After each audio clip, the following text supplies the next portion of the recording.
Bharat Ratna doctor Bhimrao Ambedkar को कोटि कोटि नमन। ये कार्यक्रम डॉक्टर भीमराव अंबेडकर के जीवन पर आधारित है, जहां भारत की जनता के प्रति उनके योगदानों को पूरी सजगता से चित्रित और रेखांकित करने का प्रयास है। कार्यक्रम में दिखाई गई घटनाएं लब्ध पुस्तकों से ली गई हैं। इस कार्यक्रम के जरिए चैनल की ओर से एक विश्वसनीय, सजग और सकारात्मक प्रयास है कि डॉक्टर बाबा साहेब भीमराव अंबेडकर के जीवन की संघर्ष यात्रा एवं गौरव गाथा पूरे आदर के साथ घर घर पहुंचे और उनके योगदानों से सभी संपूर्णता में परिचित और आह्लादित हों। इंसान के विचार और आचरण में एकरूपता होनी चाहिए।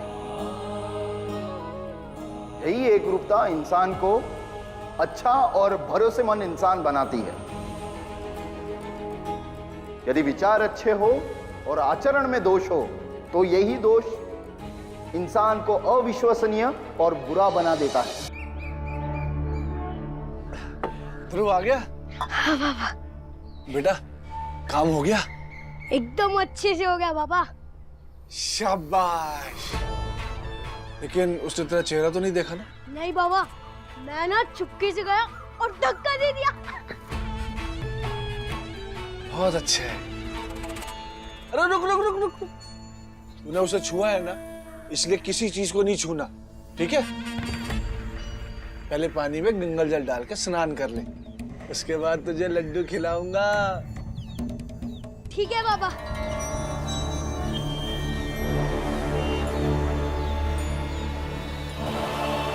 भीम मुंडा, किसने धक्का दिया मेरे भाई को? भीम भीम भीम मुंडा,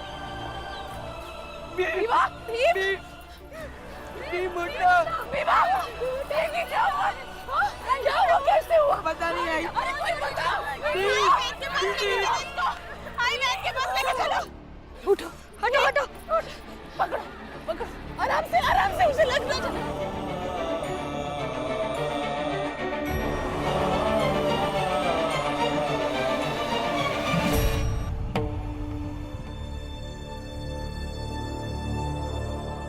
मेरे पूरे खेत को अशुद्ध कर दिया, अब शुद्ध करना पड़ेगा।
वैद जी, जल्दी इस बच्चे को देखिए, बहुत चोट लगी है। अरे बहुत ऊंचाई से गिरा है वो। विवा,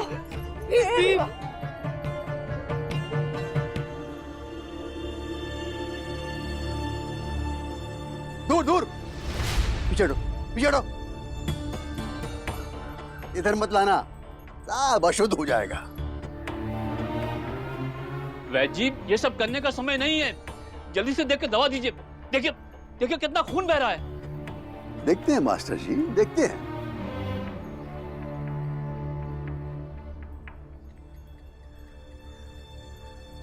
देखिए, जल्दी देखिए। अरे इसको नीचे तो रखो, रखो नीचे।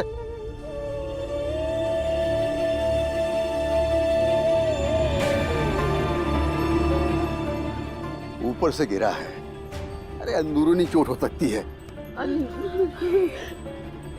कमीज उतारो उसकी। दीदी दीदी आराम से दीदी। आराम से।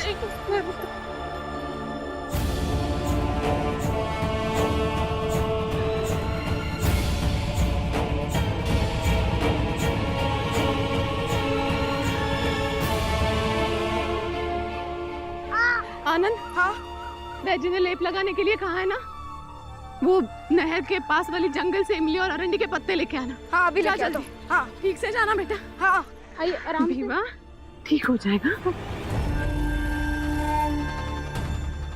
अरे क्या हुआ? ये जुलूस कहाँ से चला आ रहा है?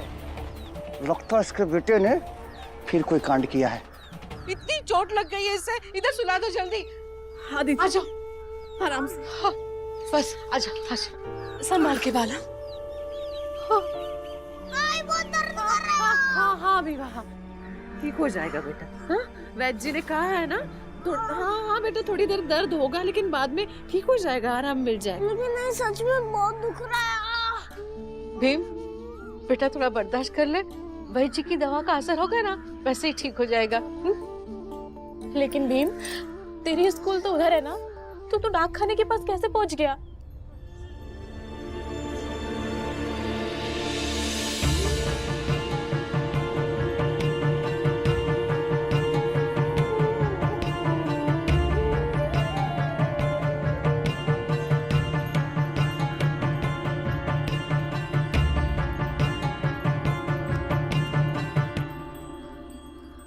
विवाद, दीदी कुछ पूछ रही है ना तुमसे, बताओ बताओ क्या हुआ, तुम क्यों गए थे वहाँ, बताओ।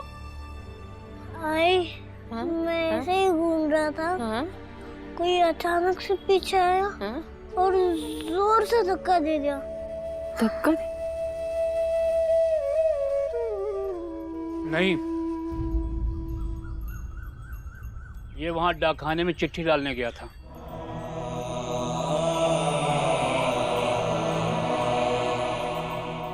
कैसी चिट्ठी? अपने जीजा जी को यहाँ बुलाने के लिए।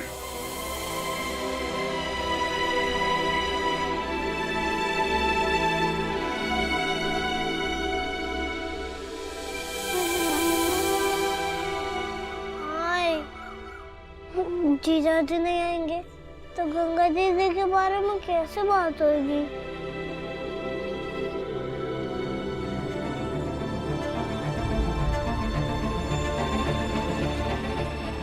नहीं भी, उठो मत, आराम करो, और जब पूरी तरह से ठीक हो जाना तब विद्यालय आना। लेकिन गुरु जी कल परीक्षा। नहीं भीम, तुम परीक्षा की चिंता मत करो, परीक्षा बाद में हो जाएगी। मैं चलता हूँ।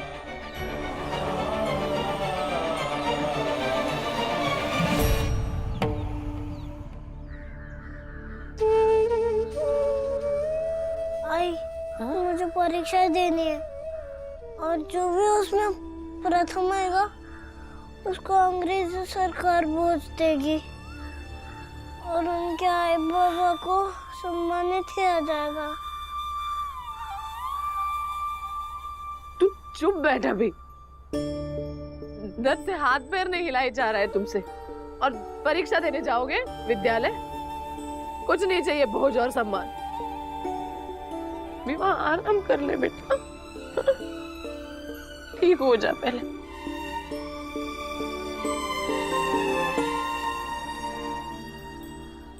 ओ गुरुजी,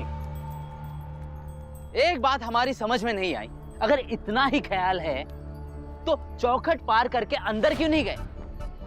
कुछ पानी वानी पी लेते, खाना वाना खा लेते, बस बाहर से हमदर्दी जताकर चल दिए। बहुत दर्द है गुरुजी के दिल में उन लोगों के लिए। ये तो हम में से कोई आपत्ति ना करे ना तो पानी पी ही लें। अरे ऐसे लोग होते हैं जिनकी वजह से हमारे समाज की मान और प्रतिष्ठा मिट्टी में मिली जा रही है। गुरुजी, आप तो पढ़े लिखे हैं, अब आप ही बताइए हम सब इसका क्या मतलब समझे? आप हमारे साथ हैं या उनके साथ? वैसे तो आप हमारे बिरादरी के हैं, तो हमारे साथ रहिए ना, मान और सम्मान के साथ। या फिर उनके साथ रहकर अपने जात से बाहर हो जाइए। ऐसे बीच में लटकने से क्या फायदा? देखिए, आप लोगों की ताकत बहुत ज्यादा है। मैं अपनी पूरी ताकत लगाने के बाद उनकी ड्योढ़ी तक तो पहुंच गया, लेकिन उसे लांघने की हिम्मत फिर भी नहीं जुटा पाया। बाकी आप लोग को जो समझना हो समझ लीजिए।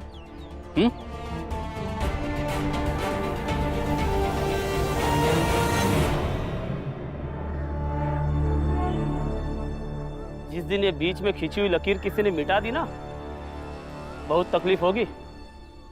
कौन मिटाएगा ये लकीर? देखिए, आप चुपचाप बैठकर चाय पीजिए, ज्यादा ज्ञान मत दीजिए आप।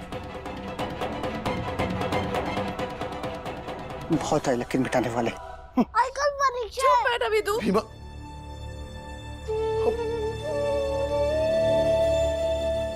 क्या हुआ अभी? ये सब कैसे हुआ? किसी ने उसे धक्का दे दिया। किस्मत अच्छी थी, सिर्फ चोट लगी है। हाथ पैर में कुछ हो जाता तो।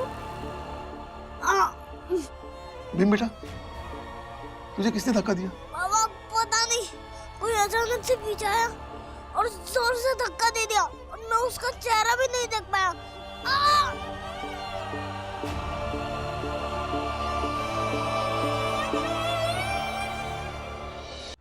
बाबा, अब पुलिस कप्तान के पास जाइए और शिकायत लिखवाइए, तभी पता चलेगा कि भीम को किसने धक्का दिया है। सही कह रहा है ये।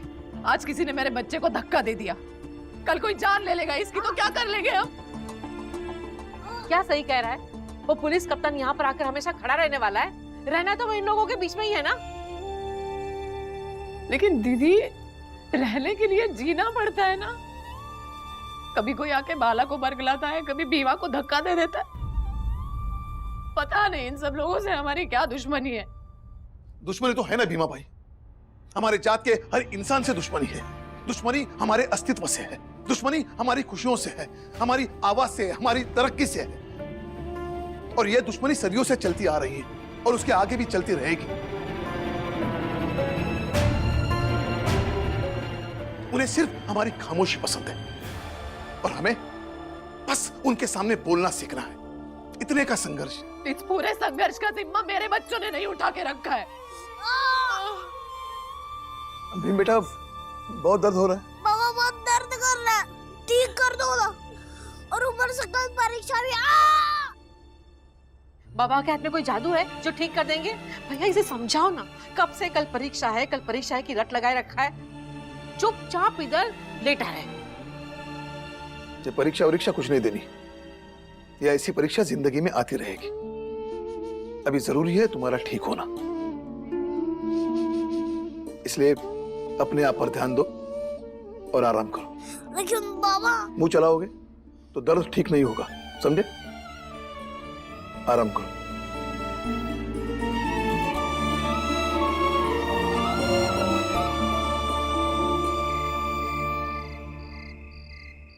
ये देख भीम, अभी मैंने पानी गर्म कर लिया, अभी मैं पूर को बनाऊंगी।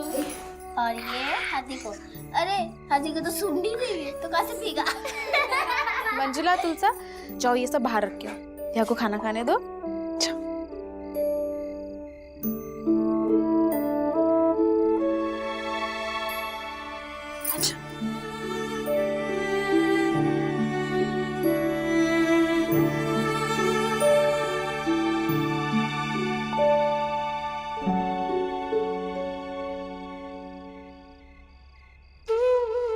खाना खा लो।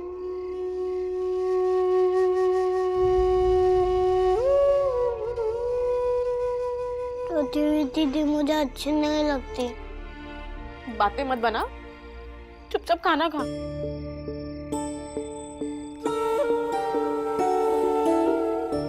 तुझे पता है तू मुझसे कितना छोटा है?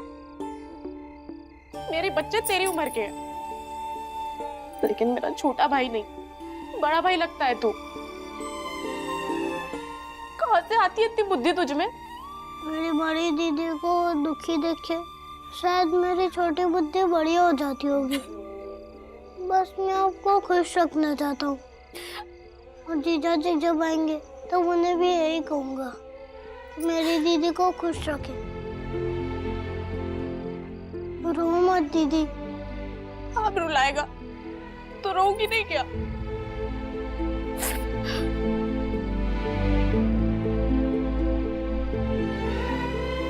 गंगा दीदी एक बात कहूँ? बोल।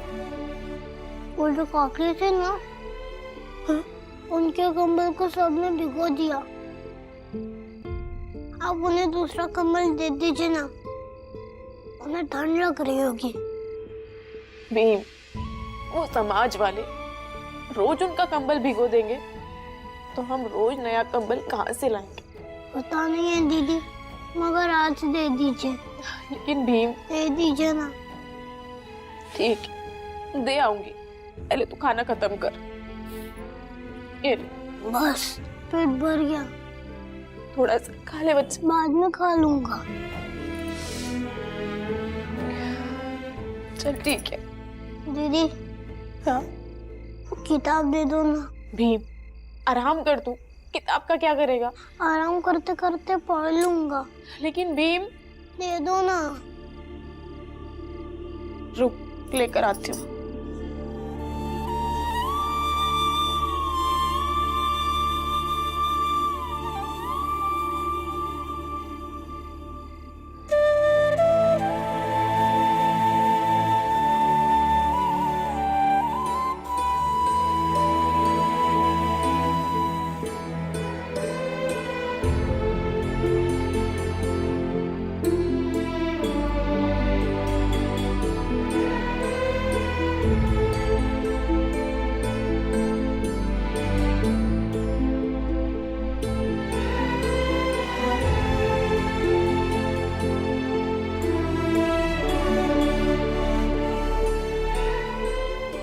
परीक्षा है, कैसे परीक्षा दूंगा?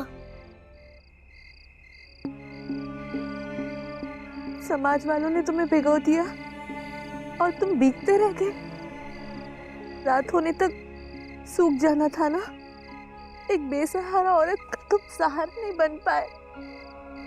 अब पूरी रात ऐसे ठंड में ठिठुरना पड़ेगा ना।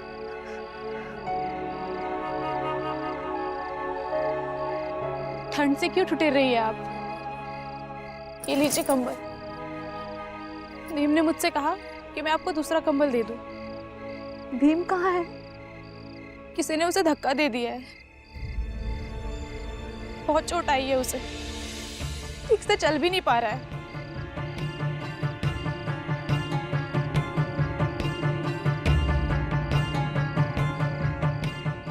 ठीक है, मैं चलती हूँ।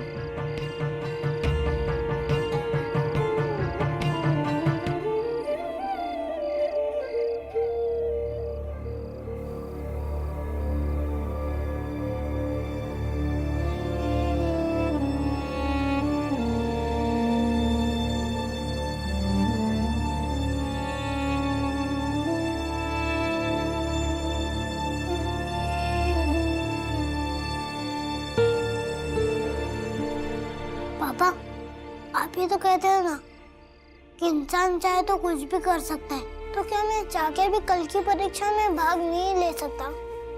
और मेरे चाहने से भी कुछ नहीं होगा, तो मैं आपकी बात का क्या मायने निकालूं?